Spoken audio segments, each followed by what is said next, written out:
Hello, everyone.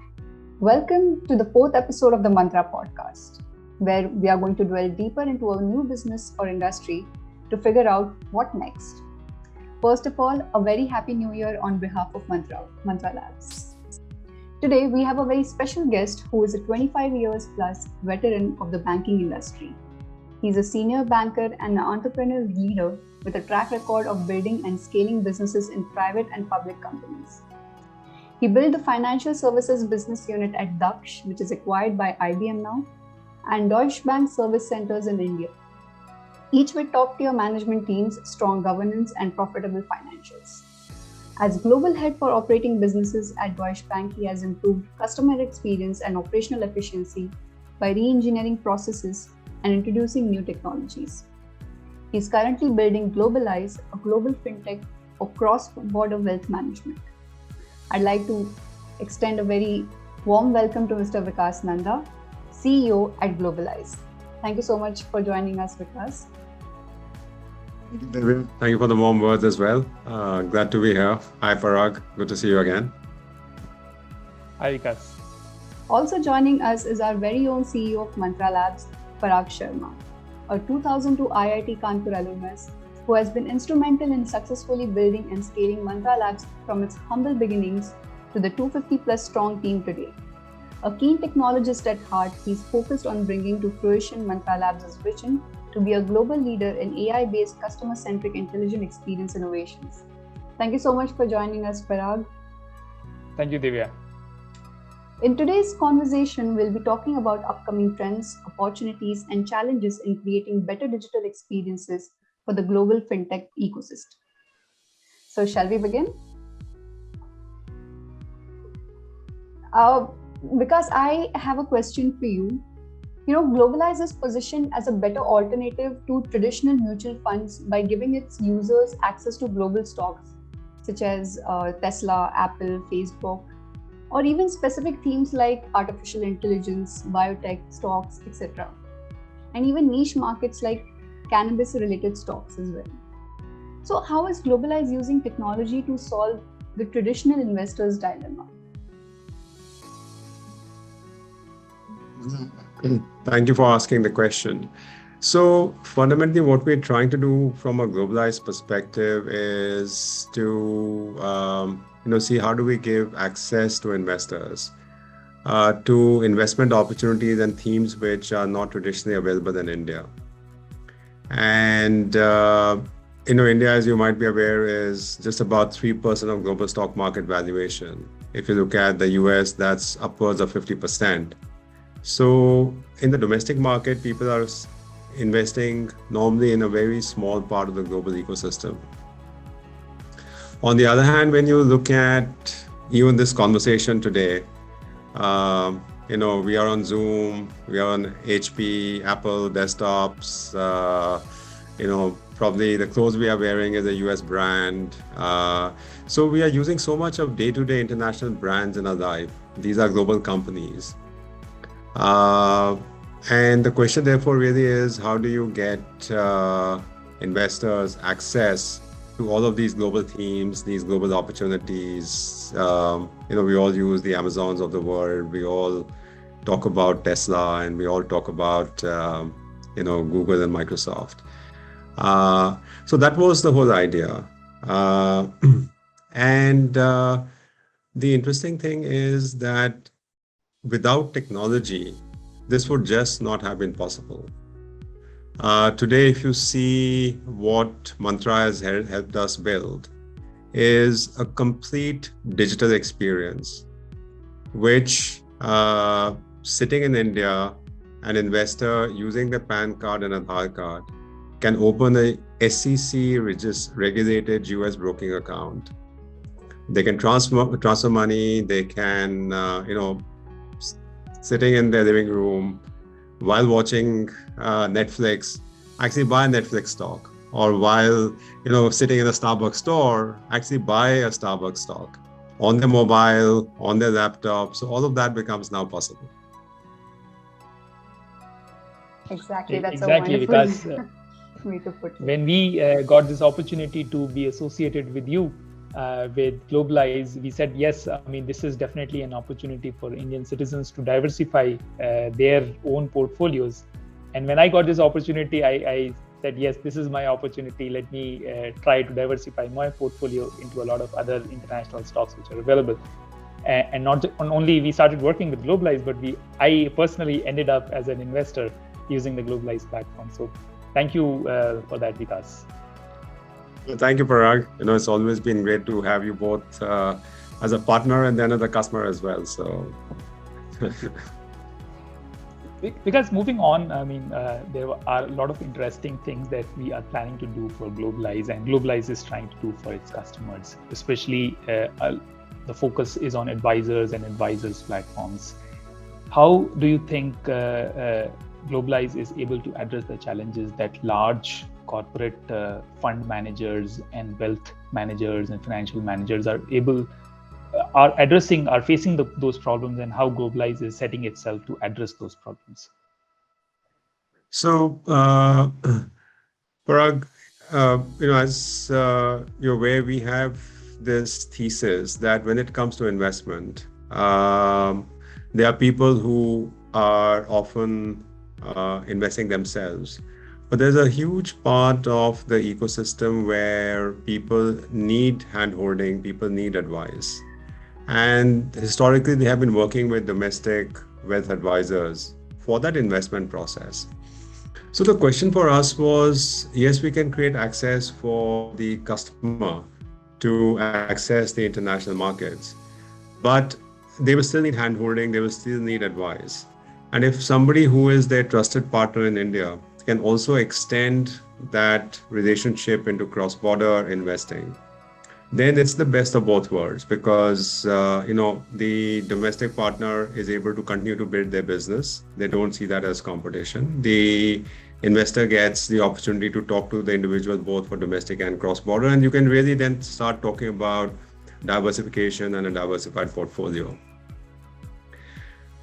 So that was the thought process, which is where then, as we discussed, you've helped us build the entire partner platform. So now, with your help, we also have this entire partner platform, which allows a partner to completely digitally sign themselves up. Not only that, it allows in a real-time cloud-based environment manage the customer. And what I mean by managing the customer, it allows them to onboard the customer, including getting the customer KYC done. It allows them to support the customer in the investment life cycle to actually initiate trades, and the customer can then simply click through and confirm the trades. It gives the advisor a real-time view of the customer portfolio analytics.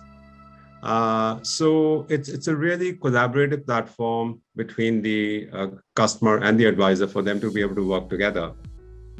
And the good thing is, again, that's possible for the advisor also to do it on the desktop. They can also do it on their mobile, and the ability for them, to therefore work together is quite unparalleled. And that's quite a unique feature which we have in the platform to support the investment ecosystem.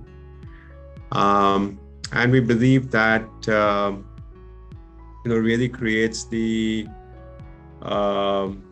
opportunity and the pathway for people to more widely participate in the international investment opportunity. Very well, Vikas. A lot of these points that you just shared with us, like especially people and investors requiring hand-holding, and that's where the role of advisors becomes even more important. And good that Globalise, it's not just the direct investors who get an opportunity to invest, but a lot of people can also be represented by their advisors who themselves are also using Globalise platform. However, in our times, what we have realized is large number of people still are not familiar with the entire process of stock investing. What is the entire process? What kind of process and what kind of education you would need to be able to invest in those stocks in a more rational way. From that perspective, what is Globalise thinking in terms of helping their investors and advisors be more and more educated and rational about their investments and other decision-making process. Do you think a role of technology and things like AR and VR can help in gamification of the investor education process? And is Globalise doing something in that direction to bring some of that gamification? So gamification it's an interesting word, Parag, in terms of how we think about gamification. If we think about gamification as really, and I think the way people think about gamification is to actually introduce some game-like features to reinforce or to engage or to have more engagement with a particular platform or service. That's one part of it. So I would actually, in my kind of worldview, differentiate between games and gamification. And I think games are a good way for people to experience trading, whereas gamification has the risk of encouraging poor behavior, especially when it comes to managing your finances. And I think there's been a lot of stick which Robinhood has got in the US, where every time the investor is investing, it's wow, there's confetti going around, and you're not trying to encourage people to trade. We have a very kind of long-term investment philosophy. So from a training perspective, there is, and from a research perspective, a few things which happen. We host training webinars for clients. We hold training webinars for partners. So, there is that online content, and there's kind of a more online training session kind of construct.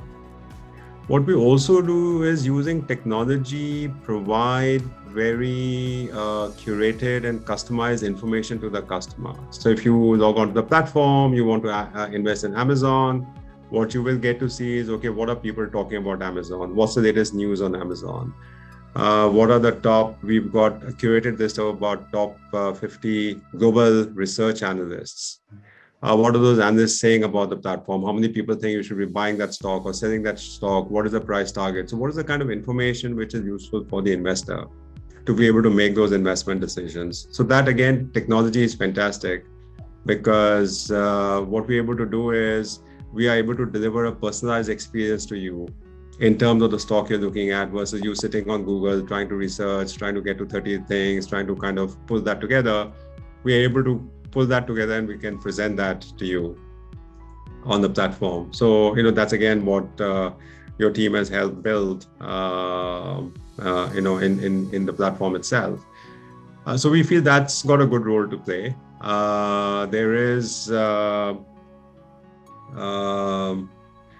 the question around how we could do some further education. There's some thoughts about, do we create some kind of, and we are talking to some education institutions, including the IITs and IIMs, whether we host our test or UAT platform where they can, use that to play some games and, kind of experience and trial that. So I think that's where there is, again, a possibility where you can create some games out of that. There are other possibilities in terms of how, for example, from a risk perspective, if people take the right risk approach, do they get the right nudges in terms of if they are deviating from their idle portfolio? So these are other things which, from next set of discussion perspective, we can think about. So again, I think the question is, the challenge is that when it comes to investing, every person's risk profile and every person's kind of thought process in terms of what and how they want to invest differs. And also that changes with time. When you are 20, 25, no family, you have to punt around, family happen, kids happen, you get a bit more risk averse, but you still want income to grow. As you kind of get closer to retirement, you want to conserve capital, you don't want to lose capital, but you want to earn enough from income perspective. So that's again the thing, that there's a risk profile question, there is a life cycle question. So there's so many other factors which come in, which so far have been a lot more advisory led, and therefore it's going to be evolving again in terms of how much more we can more and more introduce technology to help do that. Right, absolutely. So gamification not only allows you to be able to communicate with your users, be able to understand and even provide them nudges so that it helps not only for them to learn about the investments and investment psychology, about the trading in general, but also about keeping them highly engaged and interactive on the platform. Moving on, we have been talking about youngsters and Gen Zs, and for which we are talking about gamification so far. Let's continue to talk a bit more about a very interesting investment paradigm that have come up in the last few years, which is cryptocurrencies. A lot of our youngsters are getting hooked into investments into crypto, and they are not just using their pocket monies to maybe create a little income for themselves or grow their portfolios, but they're also ending up taking and borrowing some small loans from their friends and families to try out their hands at crypto. Do you think that this is going in the right direction? I mean, and is Globalise thinking of something to provide more abilities or opportunities for people to invest in crypto in the future? So, Parag, first I will share my perspective from a very conservative banking perspective. And that perspective is that cryptos become very exciting because of all the speculative news which people hear about. I bought it at 2,000 and became 20,000. And, greed is a bad reason to invest. But that also, however, tends to be the most attractive reason for people to invest. And a lot of news about that has been, about the rise of crypto values. Secondly, it has, in my view, certain issues from a regulation perspective. I also feel that it's not really a very, it's not a good product from an ESG perspective. It burns a lot of energy to, create and manage crypto. And I'm talking about cryptocurrencies. To me, blockchain and crypto, people tend to mix the two. To me, blockchain is very different. It has some good uses, but I'm just very talking about crypto assets in its own right. So I think that part of the world needs to evolve a little bit more. It needs to get a little bit more regulated. People are still unclear what is crypto. Is it an asset? It's, does it have any intrinsic value? It has no use, basically, right? So I think there are still a lot of questions to be answered from a crypto perspective. So that's kind of, I would say, my thesis. So, and, full disclosure, I'm not a investor in crypto for all the reasons I've mentioned, and that's fine. Having said that, as the product matures, as regulated options become available, which from an investment perspective have a modicum of safety, and if investors have interest, we will make that available to investors. And for that very reason, once the first regulated investment product in crypto, which was the BITO ETF in the US, got launched, which is approved by the SEC, we made that available to investors. Again, full disclosure, because I was making it available to my customers, I also put some money of my own in the ETF, just to kind of also make sure I have a personal experience on that. Not a great experience. I'm losing money on that. I'm sure some other people are as well. But as an investment choice, if it's available as a regulated product, and if people understand the risks of doing that, it is there. It will evolve further. It has to evolve further as a product. But my only, if people are listening to this podcast, my only thing would be don't get swept by the speculative aspect of I'm going to double my money in the next 2 weeks, and if I'm going to borrow money and put that in, that's always a bad reason to invest. Yes, because for sure, this is a very good advice for all our listeners and viewers of this podcast. I'm sure people will take your advice and use advice in a positive way to make sure that they don't do any irrational decisions with respect to their investing. We realize that. Yes. Because we are a large country, right? So 1.3 billion people are there in our country. However, our equity markets and even the mutual funds investors are still minuscule in proportion to the number of people in our country. And this is a reason why our stock exchanges, our stock markets are still considered to be not matured enough in comparison to a lot of other international stock exchanges. What do you think is the role of technology that the technology can play?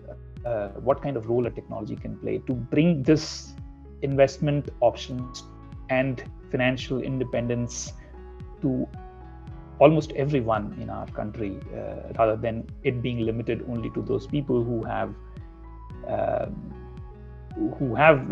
been traditionally been in the investment markets? So, Parag, you're spot on. Actually, the only way forward is going to be with technology. And the reason for that is whether you think about it from an access perspective, whether you think about this from an education perspective, whether you think about this from an advice perspective, to democratize that process. Unfortunately, I would say in India, we've got now some excellent underlying infrastructure from a payment perspective. The availability of internet is propagating a lot. The ability of technology now to deliver a lot of services via mobile phones is expanding a lot. So access from from a network perspective, from a device perspective, from underlying payments infrastructure perspective, a lot of these elements are in play already. The market's actually growing at a reasonably healthy rate. If you look at the last 12, 24 months, there are a lot of new investors coming into the fold, which is excellent news, both for the industry and for the people themselves. And therefore, I think that gives a lot of confidence that India is moving in the right direction. And it's moving in the direction where more and more people are. I think it's also the other side is that SEBI as a regulator has done a fantastic job in terms of regulating the industry. And 20, 30 years ago, if the reputation of the stock market was it's a satta bazaar, it's like a gambling market, people would stay away from it, right? Meaning it was always, when I was maybe a bit younger than Divya, stock market investing was ke satta khelta hai. So, the world has come a long way from there in India, where it's a genuine investment option. It's a genuine option where people put away money for their retirement. Earlier people only put money into gold or real estate or fixed deposits. Equity was never thought about as a product which was robust enough, which was safe enough. And yes, equities are volatile. But there's now enough of a track record building up. There's enough confidence building up in the regulatory frameworks. There's enough progress happened in terms of it's not insider trading. There is, people are not trading on private information. So there's a lot more safeguarding. There's a lot more regulation. There's a lot more consumer protection which is coming in, which is creating now the confidence, I would say, in the next generation. For looking at equity as a genuine investment product. And I think as that comes up and as the next generation comes up, we will definitely see a much wider adoption of equities, and as with transitions between generations, we really do expect to see that in that transition of wealth, a lot of investments will move to equities, because eventually, if one is looking at growing long-term wealth beyond inflation, at a reasonable growth rate to grow the corpus and to save for retirement, it is inevitable that equities need to be part of that construct. Now, how much risk you want to take is a different question, but leaving everything in fixed deposits, you're just about sometimes losing value, sometimes you are just keeping value with inflation, but you're not really able to add to that. So I think it's inevitable equities need to be part of that construct. The consumer protection, the regulations are making it a safer place. The reputation of the product is improving. The scale at which we are seeing that people are adopting is quite rapid. So I think if you think of so many different factors, it's inevitable that we are heading in the right direction. Right. Well said, Vikas. And the point that you mentioned about scale is possible only with the advent of technology. And thankfully, because of the advancement in the technology and the abundance, availability of internet everywhere, everyone is able to access these tools and technologies which were earlier not available to the retail users. So today we definitely see that everyone will have access to these tools and the platforms like Globalise, which not only help you learn about stock investing, about trading in general, but also an ability to invest here and diversify your portfolio across a very wide spectrum of stocks. Absolutely. True. And I think talking about technology, you can always think about the world where you're now wearing specs and we're seeing a Google graph on our specs and we're just saying buy Google and Google gets bought, right? Meaning I think those days we will see those days in our lifetime. Yeah, they're not far away.